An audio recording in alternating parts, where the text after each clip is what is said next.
Nazis by the hundreds, and smiled doing it, but her real weapon wasn't the rifle, it was her will. Welcome back to Lore of the Multiverse, where the impossible becomes unforgettable. If you're new here, hit that subscribe button and step into the stories that shaped history and bent reality. Today, we're stepping into the boots of a woman whose aim changed the course of war. This is the story of Lyudmila Pavlichenko, the most feared female sniper in history. The year was 1941. Hitler's Wehrmacht was blitzing through Europe with machine-like efficiency, swallowing entire nations. But on the Eastern Front, the Red Army was preparing to dig in, and in Odessa, a 24-year-old university student named Lyudmila Pavlichenko was about to change everything. She wasn't supposed to be there. She was studying history, not hunting Nazis. But when war came, she didn't hesitate. She marched straight into the recruitment office and demanded to be sent to the front lines, not as a nurse, not as support, but as a sniper. The recruiters laughed. Until she pulled out her sharpshooting certificate and calmly placed 12 perfect bullseyes in front of them.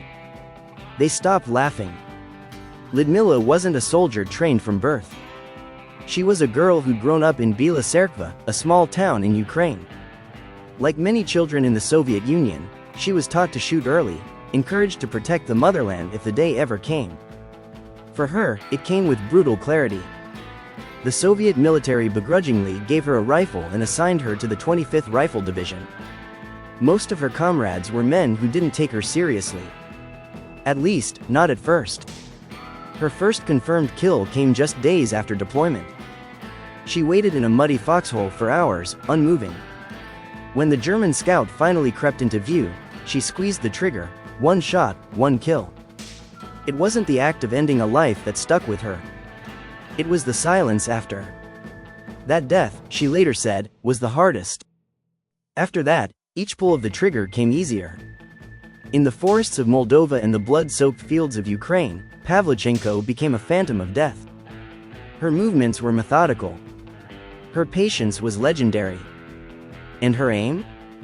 Unmatched. She didn't shoot from towers or bunkers. She crawled through mud, stayed motionless for hours, even days. She'd position herself behind enemy lines, sometimes waiting over 24 hours without food or water. She once remained in a single sniper's nest for 3 full days, eyes fixed on a German officer. When he finally stepped out from cover, she took the shot. Kill confirmed. But it wasn't just about numbers, though the numbers were staggering. By the end of her first 75 days in battle, she had 187 confirmed kills. Let that sink in. One woman, in less than 3 months, had ended the lives of nearly 200 enemy soldiers. But she was just getting started.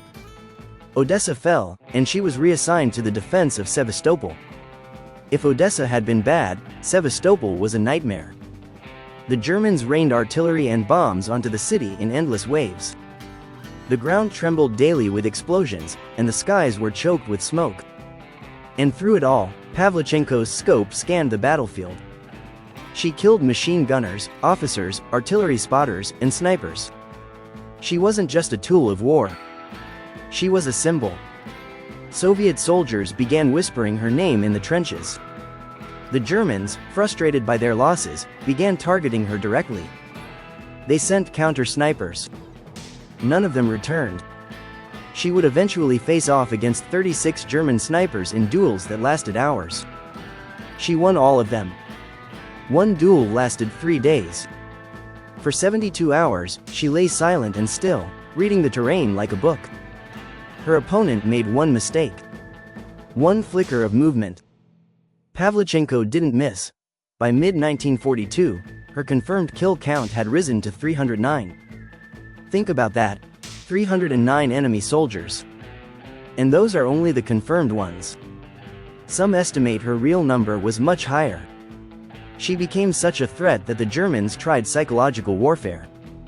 They broadcast propaganda over loudspeakers. Lyudmila, come over to us. We'll make you a German officer. You'll have everything. When that didn't work, the threats came. If we catch you, we'll tear you into 309 pieces. She didn't flinch. She didn't retreat. She kept shooting. Then, something strange happened. The Soviet command pulled her from the front lines and shipped her off to the United States. The Red Army wanted to turn her into a symbol. She was too valuable to risk in battle. They sent her on a publicity tour of Allied nations, hoping to rally support for the Eastern Front.